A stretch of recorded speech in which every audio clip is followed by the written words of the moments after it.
Hey everybody, it's Tuesday, so you know what that means. Hi. It's In Touch, Tuesday evenings with the Miller Boys, where we talk about all things impacting the African American community of the city of Fresno and the surrounding area. And it's always a pleasure to be here to talk to people who know us, people who love us, and who don't mind. This is an opinion show. This ain't total on all facts. So don't be barking at me about I was wrong, because I don't care. But anyway, we love you. As always, we love you. And happy Cinco de Mayo. My I got sombrero. I don't have no sombrero, but I got I'm trying to practice pronouncing this. A guayabera. It's a traditional Mexican shirt. It's a Mexican dashiki. Okay. So that's what I'm wearing today. I ain't mad at you for that one. Guayabera. As comfortable as I don't know. It's a little thick, but it's very, very comfortable. But happy Cinco de Mayo to everybody. I'll talk about that in a little bit because I did a little research on Cinco de Mayo because people get confused with Cinco de Mayo and Mexican Independence Day. But we'll get back to that in a second. A couple things right off the bat, if you don't mind. Census 2020. Make sure you complete your census form. Look there at the bottom of the screen. That is the website for you to go online to complete your Census 2020 form. We need everybody. I see on Facebook every day, I see these new births and people having babies and babies on the way and grandparents, all that kind of stuff. Please make sure that those babies are counted into the census. Everybody should be counted in the census. 4 questions. It's not that hard. Take your time. It took about 5 minutes. Like I said, I was able to do basically 2 residents, myself and mom and dad. I did theirs based off of their address. Mm-hmm. So when you go into the website there, you're going to link in using your address. And you don't have to have any information with you other than just the address. You log in there and then you list all the people that are living at your house. But please make sure you get that done. The initial deadline was going to be May 15th, I believe it is. And now because of what's going on with the coronavirus, they've extended into the fall, into October, I believe it is. But still, it doesn't matter. Don't wait till the last minute. Go to www.census.gov / and go do your census. Do it right. You can do it right now as you're listening to us tonight. One other thing here locally that I wanted to get into real quick. Hopefully, KP, you can pull up the link on the coronavirus testing. It's in the Fresno Bee today. There are 4 sites, I believe it is, all throughout Fresno County that is taking online reservations for people to sign up and get tested for the coronavirus. Took me about 5 minutes to go through the questionnaire today, online questionnaire, and I have an appointment 8 o'clock on Thursday morning at Fresno City College. So I'm encouraging everybody. It's important for me because I'm helping to take care of my parents who are both elderly, and I have to go by there and check on them every day. And so I want to make sure that I'm not taking it, as my mama say, she don't want no bad news. And so I'm gonna go get tested on Thursday, and hopefully I have good news for her as far as easing her mind, because I feel fine, but just easing her mind about what's going on. But the website is lhi.care, CARE / COVID testing. Again, that's LHI. It's on the screen there. Hopefully you can see it. LHI.CARE /COVIDTESTING. So LHI.care / COVID testing. And this is for anywhere in California. So if you're watching us and you're outside the state of California, there may be a different link for you. But anybody and everybody in every county in Fresno, or every county in the state in California, should be able to go to that link, plug in there, and then you'll find a testing site that's near you. And I think that's important for us to be able to handle what's going on, especially here in this area. Fresno's been doing relatively well. I want to say we're around 300 positive infections. But just south of us in Tulare County, Visalia opened back up. They did a bunch of stuff down there during Easter, and now they got a big, huge push, a surge in their infection rates. Yes, they believe that they're going to be able to stop these, but as long as they social gather and start playing peekaboo and hide and seek and all this stuff. It's 2 They're weeks gonna get after. it. It's They're 2 weeks gonna after get it. Easter. Yeah. And those folks in Tulare County were having those Easter services and those type of things. And like they said, it's about a 10 to 14 day incubation before some people are showing outward signs of infection. And so that kind of it aligns with the timeline there. I'm concerned because Tulare County is just south of us. Visalia is the biggest county, is the biggest city down there. And Clovis and Fresno are talking about, our mayor-elect is talking about opening 100 businesses in the city of Fresno by May 15th. Clovis is talking about opening businesses in their city. We're talking about going back to school the first 2 weeks of June, the last 2 weeks of their school year. And so with that kind of activity around here, I think that it's very, very important that everybody go out and get tested. So it's just like with the AIDS epidemic. Everybody was talking about, well, do I got it? Well, the only way you're going to find out if you got it or don't have it is by going to get tested. And so that's why people should go to this lhi.care/COVID testing and arrange for you to be able to go and get tested at one of the 4 sites here in Fresno County. So I want to get those 2 announcements out right at the beginning. Okay. What you got a big grin on your face for? I guess we good. I'm just doing, I try to do public announcements as best I can. I think those are pressing. Yes, I understand. So, staying on the political tip, have you seen the new video that's put out by the conservative the Lincoln Project?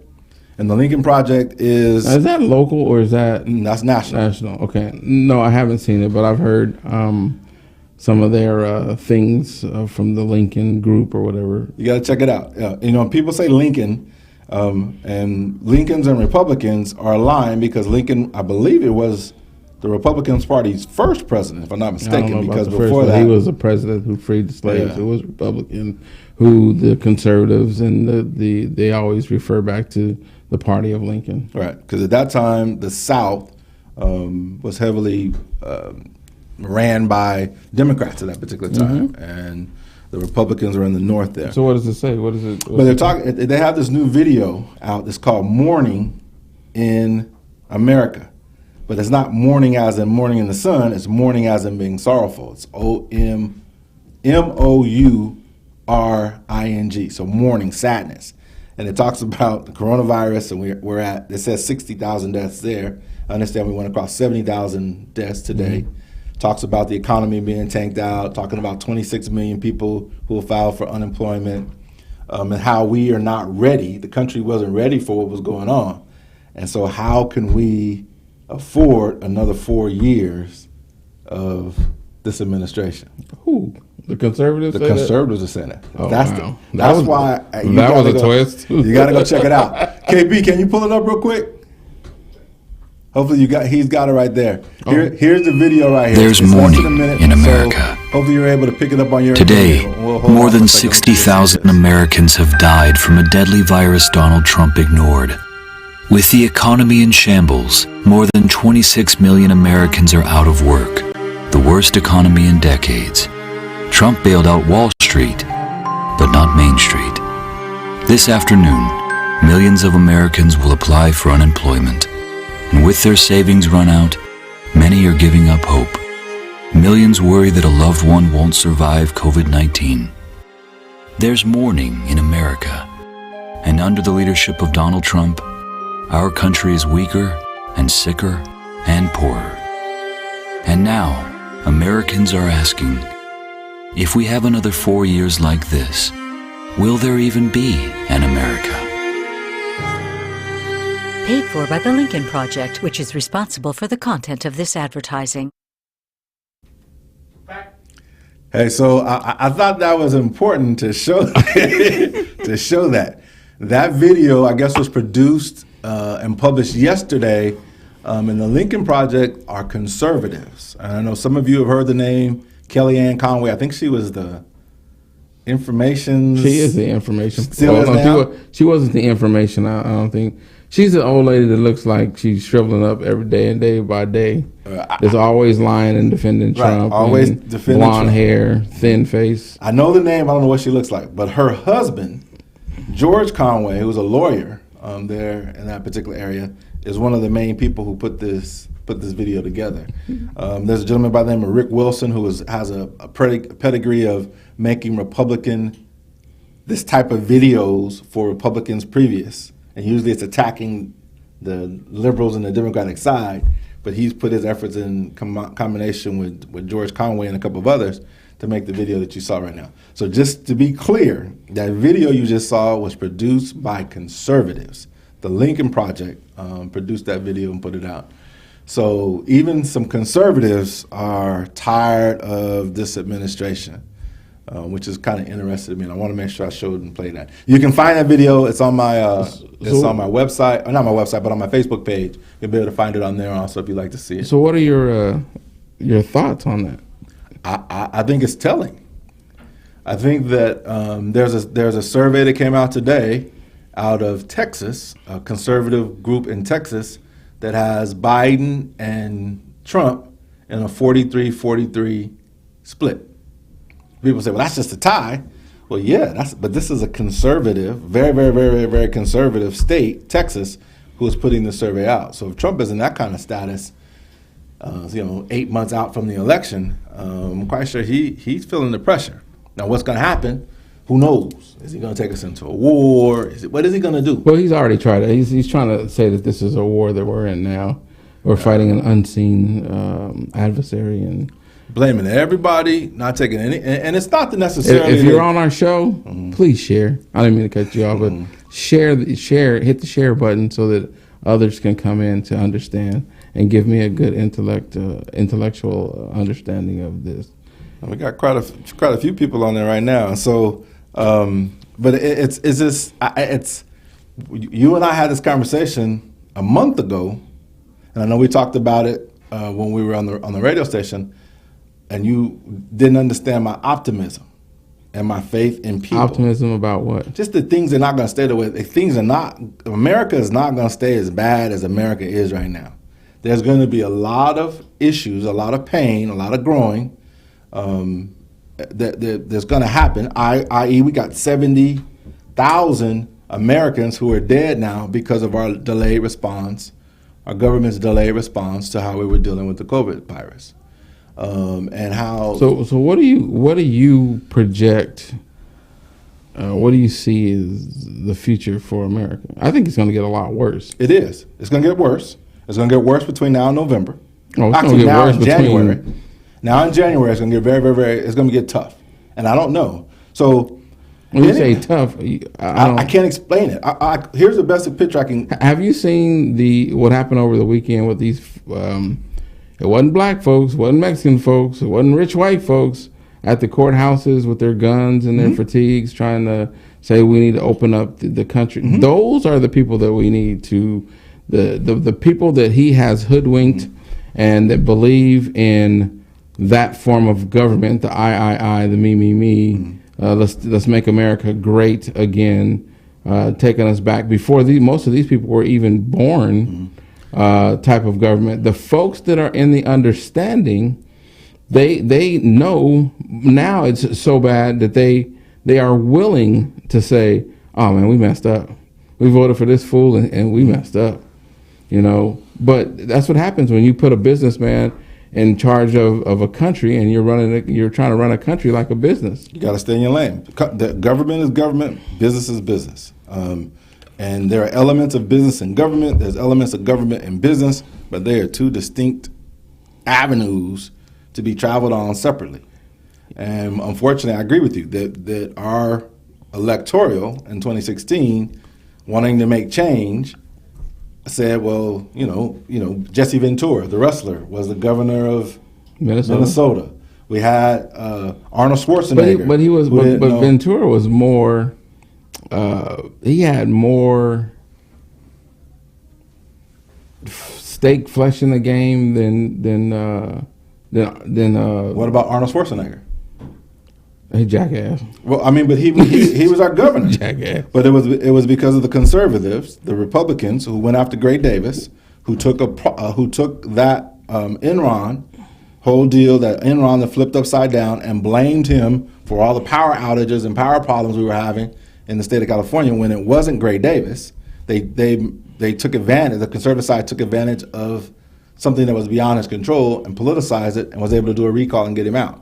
But Arnold Schwarzenegger was married to a Shriver, but she's a Kennedy. right? So I'm not really following. Okay, because the way I see it, the rich folks have been trying to run roughshod over the poor and the middle class. They don't care who the puppet master is. They found that out with Ronald Reagan. They could put anybody they want in there. They prop him up. They give him a speech. He goes in there. He was a staunch liberal in his early days, and when he got into politics, then he became a conservative. So it doesn't. To me, that I mean, I don't get the point. The system is pushing back on itself. The system is pushing back on it. Here, you just saw the example of the conservatives pushing back on themselves. So if you're saying the system is pushing back on the Democrats or the liberals are pushing back on themselves? They have. When Barack Obama was in office, they pushed back on him, and that was one of the reasons why it resulted in the situation with who we got now, was the pushback at the end of. But that wasn't the they pushed back on. Okay, I can see what you're saying. They didn't push back on Barack Obama. They pushed back on Hillary Clinton. On the progressive side, there were people, and I know people who voted Barack Obama, and Donald Trump. Barack Obama, and Donald Trump. I don't know how to explain that. Are they white nationality? I don't know any. I'm sure I know some black folks who did it, but white and Hispanic people. I'm sure that a person such as, I can think of a couple of people who probably voted Barack, Donald Trump. Then they're damn fools and idiots. Well, I disagree with it also, but I'm interested in you the disagree why. with me saying, or No. I agree with you what you're saying, okay. but I'm just saying what I want to know is the why. Because if you voted that way, you're a damn fool and an idiot. You're the ones that put us in this position, and I'm going to say it because nobody else is going to stand up and say it. Also, if you didn't vote, well, I'm not going to vote. I'm going to sit on the sidelines. There's and a not lot vote. of that happened also. You're a damn idiot also, because a no vote is just as good as a yes vote for the other side. Yeah. Okay. There's a lot of that happened also. Oh yeah, I think it was more of that than there was of people running out from the other side voting for Donald Trump. But hey, I'm not. That's not my thing. I'm not a political scientist. I just think that I still will say that the African Americans are schizophrenic, and as a whole culture, and schizophrenic people usually pop up and do whatever is the first thing on their mind. Okay. And so if I give you an idea and a thought, you're going to run with it. Okay, pushback. I wish I had the slides. I know I shared it at one of these shows we had on there. There's a misnomer out there that African American people don't vote. That's not true. We discussed that. We're the highest ethnic voting base of any of the ethnicities. We vote at a higher rate, percentage-wise than even Caucasian people. But I don't see why that's significant. But I think, okay, so here's why all of this is significant. Did you hear about the 500-car brigade in San Francisco? No. Supporting the governor and his stay in place order. Have you seen any of the other demonstrations of people who are supporting their governors and their mayors and people who I have not. Because one of the things that's happening is those stories are not being told. And so there are people, there is a system out there, there's a whole nother side to this tale that we're not being exposed to. The media's not talking about it, and unless you do you're linked into some of these it's not all of them are liberal, some of them are moderate, but if you're not linked into those other news outlets, then you're not going to get that information. You're only going to see. So one of my local guys here, I was supposed to be on a show a couple weeks ago, and we wound up misconnecting each other. He's taking pictures at the Sacramento protest, and he's African American. He's taking pictures there with no mask. He calls it modern day slavery, and so I'm interested to have a conversation with him about his mindset. He's got a little baby. He's got a child. I don't even know what's modern day slavery. That's what he says. Is that when we're told what is modern day? That slavery? When we're told to shelter in place, and that the businesses are to be closed, that just to be sheltered in place, is modern day slavery. And I want to have a conversation with him to see how he equates. Well, for me, that's ignorance too. I mean, you have to be careful. It's not, with a small child or an elderly relative or a person who has a compromised immune system or a serious first ailment, that's dumb. But hey, that's him. You have to. No, we as a country have to govern to the smallest intellectual capacity for us to be okay. Because you see people every day walking around because they don't think that it's them. That's what they say about teenagers, right?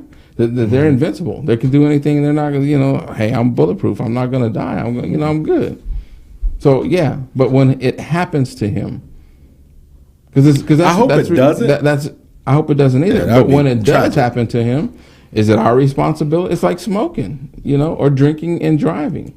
Is it the society's responsibility to pick up the pieces after this person has made the mistake of drinking and driving or smoking for 30 years, or going out taking pictures in a group when there is a disease out there or a virus out there with no cure right now other than to get it and to last through it? That's ignorance. Agreed. Like I always say, though, I'm always curious about the why. If you're ignorant, ignorance is the absence of knowledge, and you have the absence of knowledge. What puts knowledge into you? Experience is one. Okay, paying compliance. Paying compliance is What's another. his experience? When something happens to someone in his family, then he will understand. Yeah, I wouldn't wish that on. We're not wishing that on anybody. He's out there, I can't say what I want to say, but he's out there doing what he needs to do, asking. He's wishing this on himself by not taking these precautions. And then when you get bit by the dog and you walking out there when you know there's a wild dog on your street, whose responsibility is again, that? go to lhi.care/COVID testing and go get tested. Empower yourself with the knowledge that you need to be able to either, if you've got the virus or you've got antibodies that you've been exposed to it, or you're a carrier and you could be exposing other people to the virus, then at least you know what's going on. But just as Gerald's saying, to have ignorance, there's an example of ignorance. That you think that you're invincible, that you see this as modern day slavery, that no, I don't want to do this, no. How does that equate to? I mean, slavery that's his word. That's not mine. Very, very touchy. Those are his words, not mine. And so I'm loving, and hopefully I'll get another invitation extended to me to go on his. He has a, what do you call it? Not Comcast. The podcast. Podcast. He has a podcast that he does, and so hopefully I'll get an invitation to go back on. You don't want to shout out his podcast? I don't know what it is. Okay. I don't want to call out his name or type of stuff. But if you've been following Facebook on my page, whatever, you've seen some of the conversations going on there. And people have, there was a couple people just flat ass deleted them. I didn't even know you were my fan. I mean, we were friends on here. Oh, I got to delete you, and he's like, thank you. Just the kind of that. That back and forth type of stuff. Once again, I say, is he African American? Yeah, he is. Okay. Once again, I will state, jump up and down, nail it down with 10 penny nails. The African American community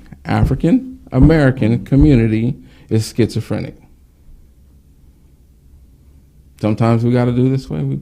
We got to roll with the punches this way so that we can continue to have what we have, and then other times we got to roll with the punches this way to have what we had to have. But schizophrenic, and this is me being technical. Be technical. Is involuntary. If you have schizophrenia, no. Schizophrenia is not. Well, it's what schizophrenia is.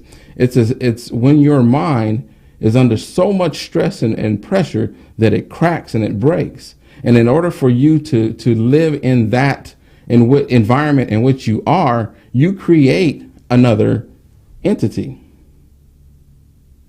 Okay, I see how you make. I got you. I see how you're making a connection. Yeah. Yeah. Okay, I got you.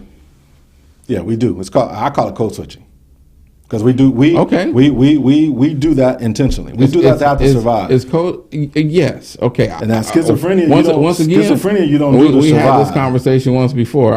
I'm done with code switching and all schizophrenia and all of that. Schizophrenia. You can't turn schizophrenia on and off. Code switching is a matter of what your environment is. That you turn it off by the pressures on which you become under, and then your mind switches on its own to a different. But under schizophrenia, that's what I'm talking about. But under schizophrenia, when it's on, ain't no off.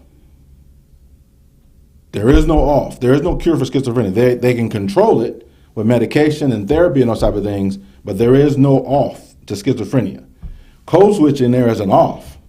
If I'm in Butler Park and I'm doing my thing in Butler Park, then that's the code that I'm under.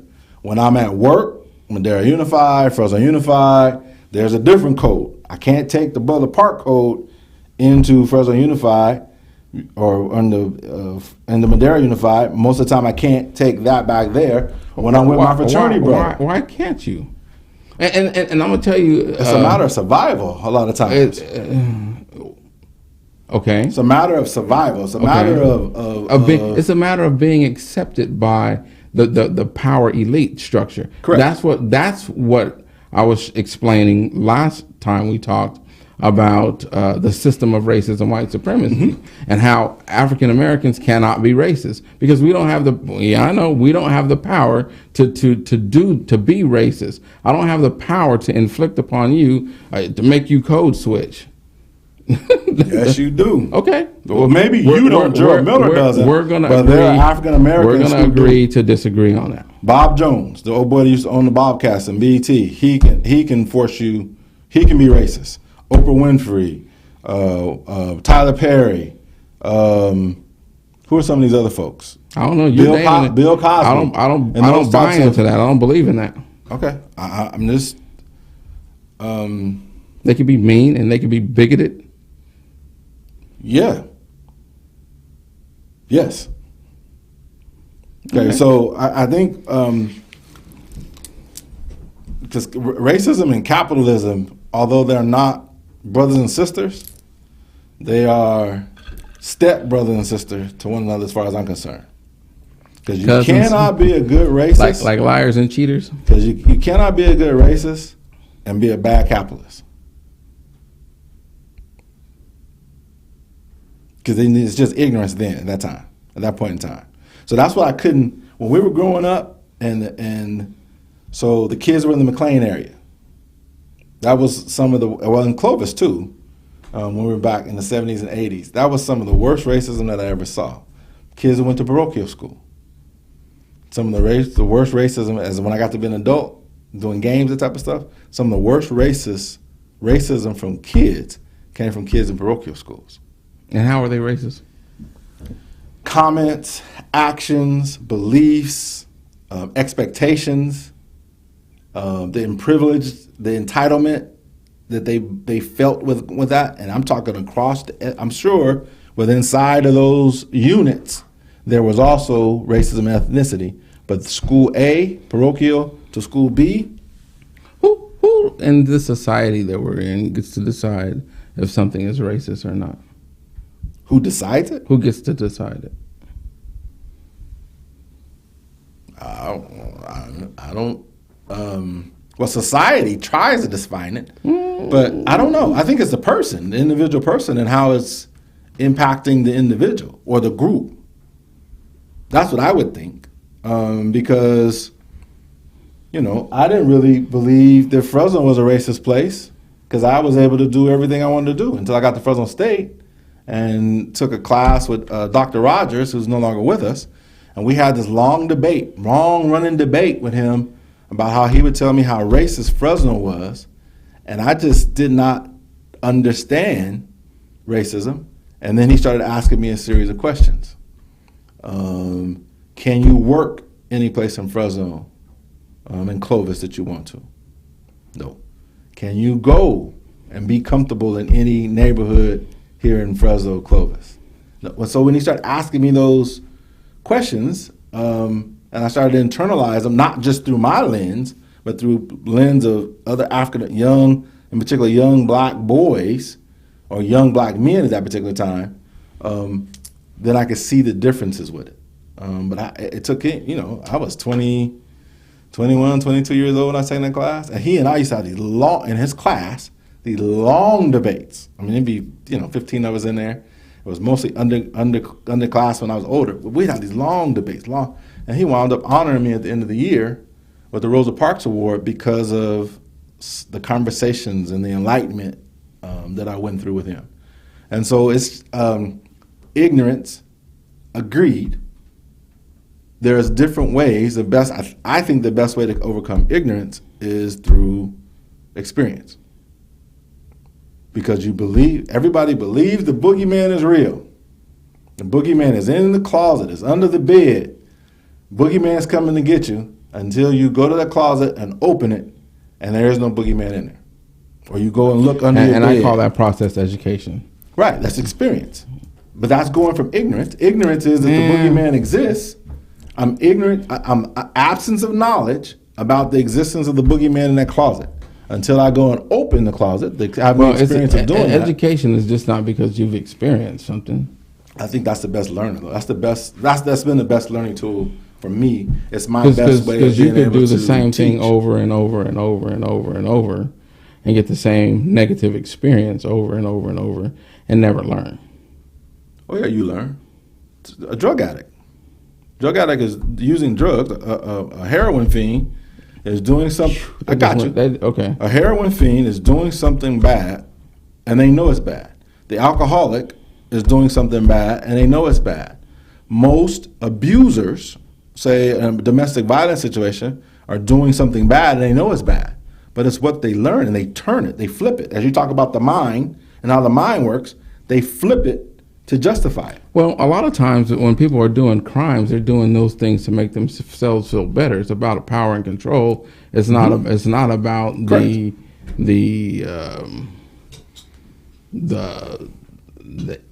ignorance of understanding that that's a negative policy. But that's what I ask you: who determines in our society what's racist or not? And it's the courts. Yeah. But they don't use the same. They don't use the same rule book. I shouldn't say that. No, well, that's not. Okay, that's not a good statement. Let me correct the statement. They use this. They don't apply. They use the same rule book, but they don't apply it in the same way. What rule book? What do you mean? The law, the legal, what it's called, the penal code, the laws of the land, the penal codes, the ed code, whatever the sections are, federal, whatever, I don't know what they call it, federal and those type of things. They have they have a rule book. Yeah, but they're in charge, and so they can rule and throw in, leave in, put out, do whatever they want to make the outcome become the way they want it to become. And there is your system of supremacy, what do you call it? Racism, white supremacy. Correct. It's not the rule book, it's the application. So no, it's the courts is what I'm saying. It doesn't matter what it says in the books. If you bring something to the courts, that person was racist toward me. Okay, it's a violation of X, Y, and Z. Right? You go to court and you're going to prove that this person is is a racist toward you. You go to court, you prove that he's racist. Da da da da. You're sitting there, you know that you're going to get a positive verdict. And these 12 people with a mindset that white folks are the greatest and can do whatever they want come back and say, no, that's not racist. Okay. The courts determine here's everything in our society. Here's even why it's more insidious than that. So even if those 12 jurors convict African American A, non-African American B, so African American, right, well, convict African American. Yeah, so they can say you did. The jury can come back and say, yeah, you did what these people accuse you of doing. Whoa, how did you get to Africa? Why is the African American person being being the guilty party when Both of them. I'm saying that both parties are guilty. Both anybody who's whatever race you want to put out there, they're found guilty of whatever the crime is. racism is what I'm saying. It's in the. I'm saying the racism exists in the application. It's not the rule book itself. It's not the ed codes. It's not the penal code. It's the way that whether it be the jury, the judge, the system applies the application of those rules that they're supposed to, the adjudication of it.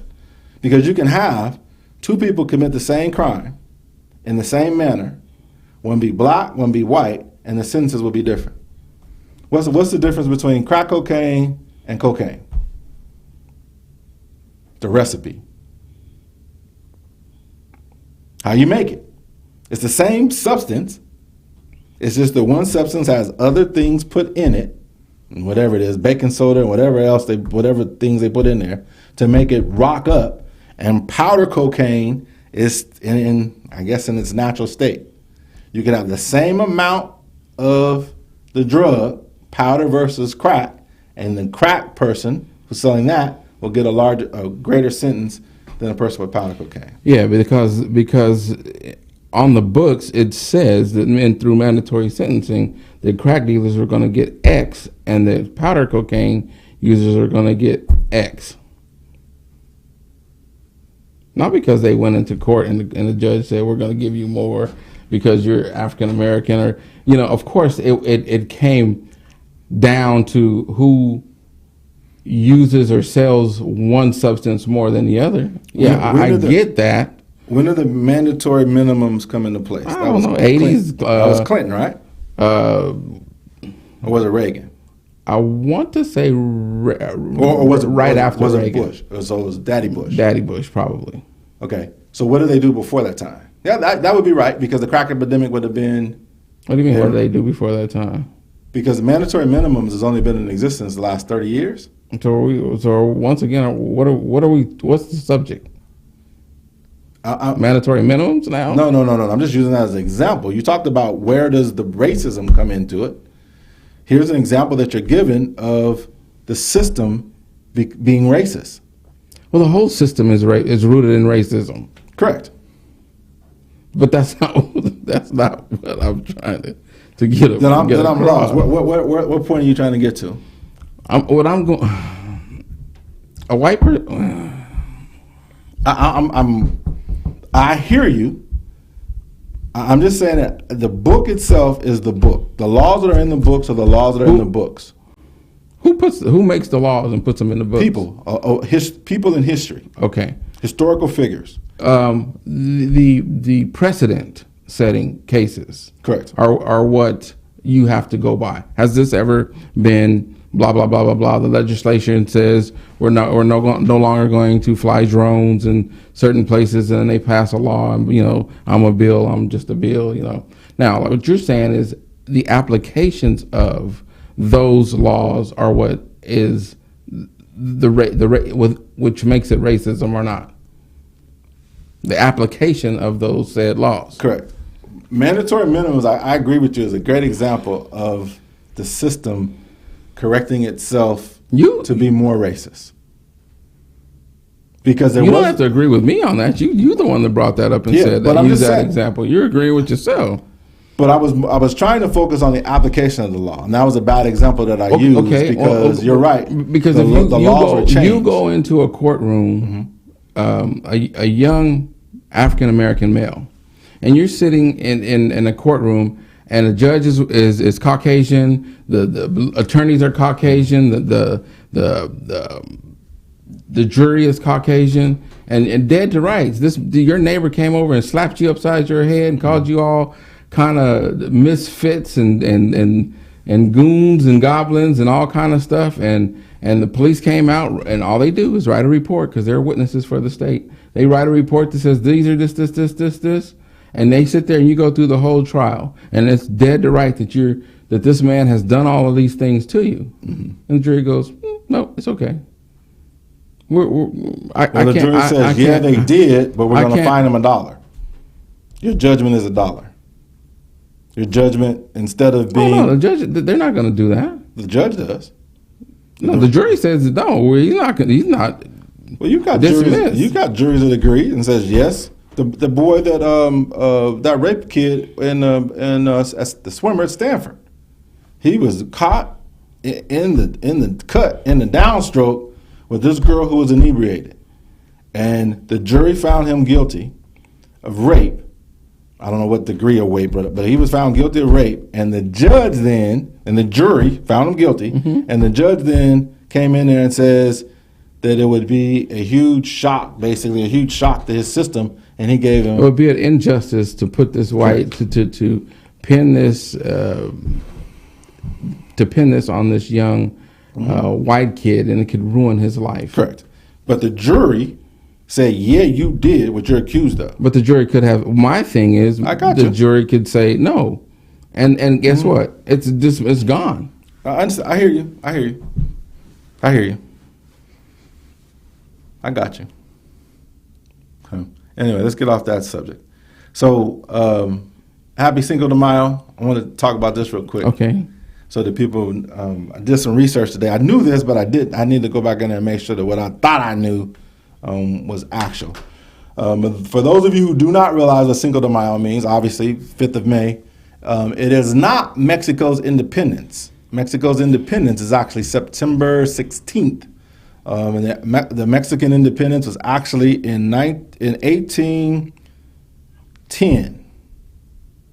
And it's when Mexico broke off from Spain in 1810. September 16th, 1810 is the Mexican independence. Today, May 5th, 1862, Cinco de Mayo, represents what's called the Battle of Puebla, which is just southeast of Mexico City. It was a battle that happened at that particular time between Mexican, basically indigenous, and a merry band of Mexicans that was down there defending the turf, who took on Napoleon III, not Napoleon Bonaparte that we know about, that was over there fighting in Africa stuff. This was his nephew. So Napoleon III, who was ruling at that time, sent over Frenchmen, going to take a big chunk out of Mexico because Mexico owed money to France, and that's how they were going to get their money back, was by taking out and colonizing Mexico for France. The Battle of Puebla, the Mexicans fought them off and kept them at bay.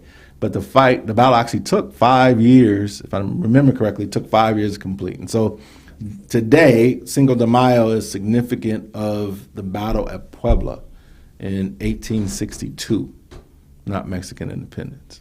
Happy Corona Day. You're funny. That's bad. Run out there and get your Corona. Happy Corona Day. That's bad. That's What? because Corona is associated with all kind of. It's a beer. I got you, but that ain't the way people see Corona right now. There's people who will not buy Corona beer because They're ignorant. yeah, exactly, exactly. So here's one of the things. And I'm glad that I kind of did what I did because it piqued my curiosity. Because this date is significant. 1862. What else was going on in 1862 in the Americas? End of slavery. 1865, Emancipation Proclamation. 1863, 1865, during that period of time is when the Emancipation Proclamation happened in the United States, freeing slaves. There is I didn't think about getting this, but I did a presentation one time talking about Juneteenth and how Galveston, Texas, which is down in the border, there were a lot of Africans because Mexico actually got out of the slavery business before America did. Long before. It wasn't that long. It was like 30-something years or something like that. I think. Would you want to be a slave for 30 years? So slavery ended. There it is, right there. Slavery ended in Mexico in 1829. Because the Spanish government outlawed slavery. No, it wasn't the Spanish government. It was Vicente Guerrero, who was the second president of Mexico, who outlawed that. This is after Mexico had separated from Spain. That was So just to clarify that, just to say, Vicente Guerrero, who was an Afro-Mexican, his dad was African and Mexican descent, his mom was indigenous, was the person who outlawed slavery in Mexico in 1829. So it was about, what was that, 30, almost 40 years, 35 years or so. And so there was a lot of Africans who were fleeing out of Texas, coming across out of Louisiana, going across Texas out of the bottom, going into Mexico. So Juarez and those places along the Rio Grande Valley, going into Mexico because they knew that it could be free over there. And that's where the, the Alamo and those, Davy Crockett and those guys was making those runs out into Mexico, that type of stuff to U.S. Because also what happened with this debt, the reason why France was going in there to take out a chunk of land, Mexico, when they took their independence, owed a bunch of money. They owed a bunch of money to the United States, they owed a bunch of money to Spain, they owed a bunch of money to France. Well, the United States and the Spanish cut some kind of deal. I guess France got left out the deal, and so that's why Napoleon III was going and cutting into Mexico to go take him a chunk. Here's the other interesting part about that region. You familiar with the Mexican map? How it kind of goes like a, what do you call it, like a basket? Over on the Cuba side, where Cancun is, there's an area over there that's called Veracruz, okay? The Yucatan Peninsula? Exactly, the Yucatan Peninsula.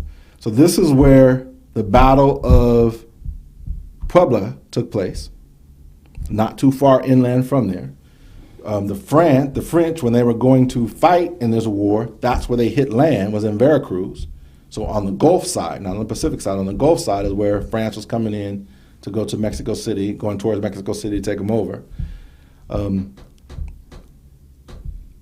That Veracruz area is very, very interesting because of the Olmecs. You know about the Olmecs, right? Yes, sir. Okay, that's the region where the Olmecs were. So there's a presence of Africans in Mexico at that particular time. And so I want to go there. I've been to Cancun, but I want to go further down, or not down, kind of around, to go to Veracruz to be able to check out this area there and look at the people, look at the skin tones and the colorations of people. So then that sparked my curiosity to kind of take a look at slave trade. I listened to this other guy's podcast the other day about Africans in America before Columbus. And which is a book. It's a book. There's a bunch of researchers. People don't know about it because it's not talked about a whole bunch, but there's a bunch of people. There's this German dude, was he German or Russian?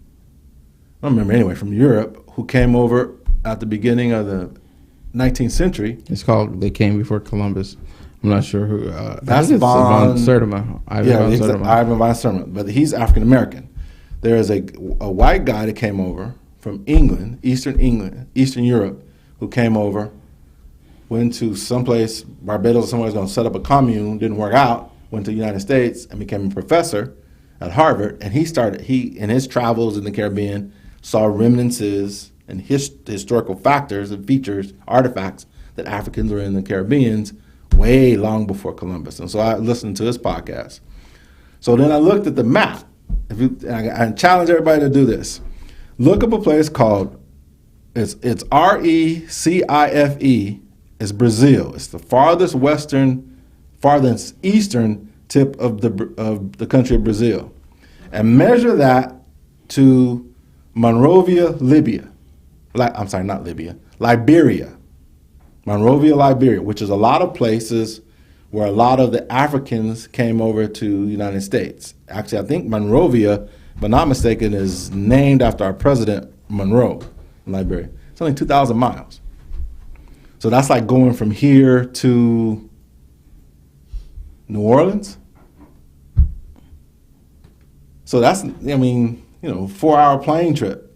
To think that people couldn't have gone and made that trip in a boat. Well, look, here's the concept. Okay, off the coast of Africa, where do all the hurricanes start? Don't know. Off the coast of Africa. Okay. So if you're an African off the coast of Africa, off of the western coast of Africa, and you're out there fishing, and the weather changes, and you get caught up in a hurricane, where do all the hurricanes go? To the United States, to the Caribbean, right? So is it a I mean, I don't. Yeah. Africans were here long before anybody else. They were the first people on the planet. The currents of the Atlantic Ocean, correct. would bring them to the Americas long before anybody else. There's two major currents that happen in the Atlantic. One's in the southern part below the equator. The other one is above the equator.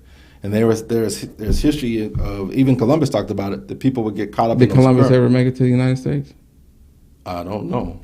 Where did he make it to? He made it to where? He made it to Dominican Republic or Puerto Rico or somewhere like that. But they would get caught up in those currents and couldn't get out of them. Right. And they would take off and leave.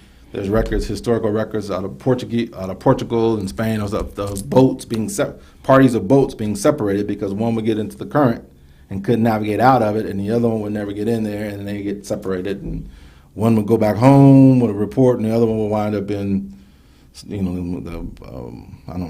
Caribbean somewhere or whatever. But that Veracruz, if you look at how Are there more Are there more black people in Brazil or in the United States? I don't know. In Brazil. Okay. I don't know. I haven't looked at that. But if you look at the geography of where that is, that area where Veracruz is sheltered. Because if the hurricane is coming out of the Atlantic, it's got to go across land, Cancun and those places, across the Caribbean, the islands They out there. turn and go up into the Gulf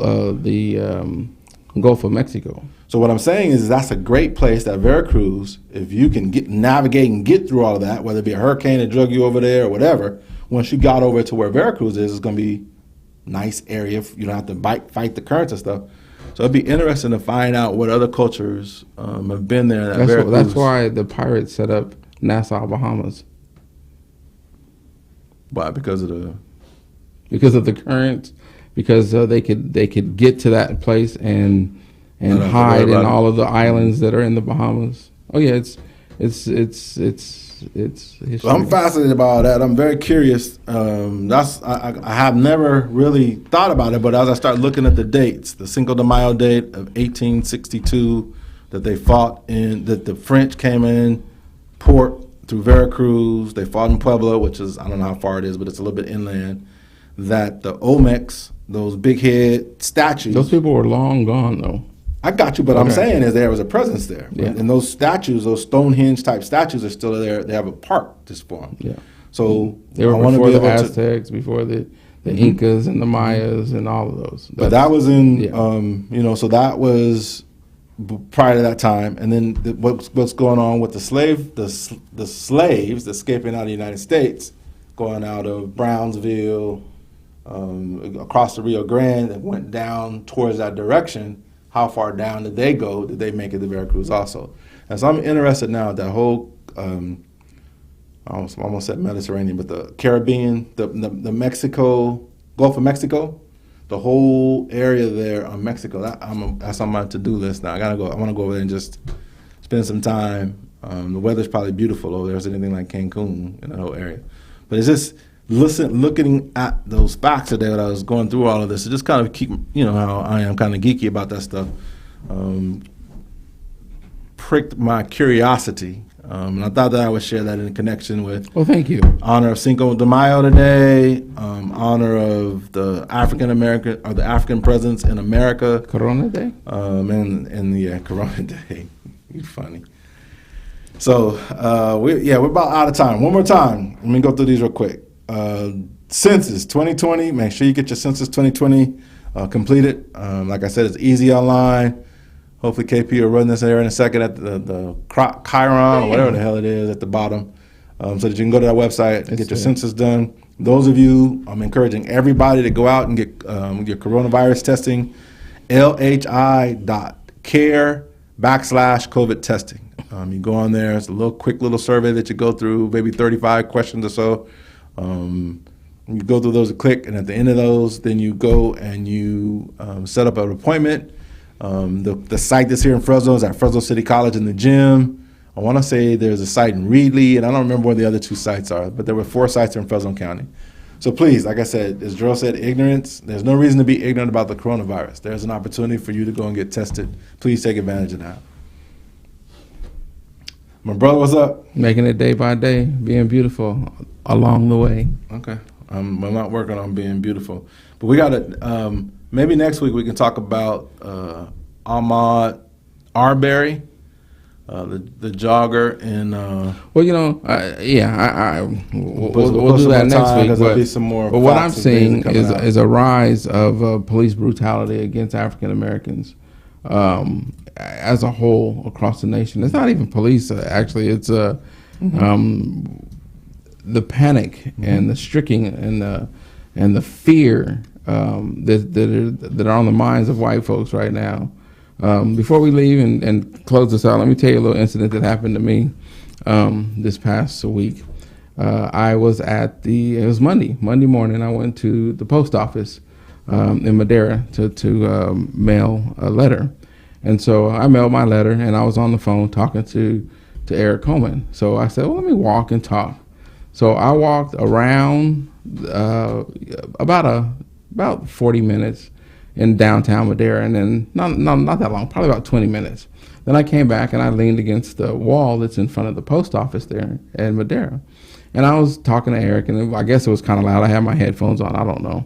And I could hear this guy mocking me from across the street. Laughing and joking, and Eric had told me something that really excited me, and so I let out a big laugh. I'm minding my own business. So I look up, and this guy is sitting in his car, this young white guy, across the street, and you can see him mouthing and pointing at me, and everybody's looking, but of course I could give a fat baby's rear, and so I took my headphone and I could hear him say, yeah, blah, blah, blah, this, that, and the other. And I just, greeted him with a wave and a very derogatory slogan. And so I guess that kind of angered him. So I put my headphone back on because I'm not trying to even, he's backing up, he's leaving at this point. So he goes down the block. He's so irritated with me that he goes down the block, turns around, and comes back and parks about 6 to 8 feet away from me, and he's filming me.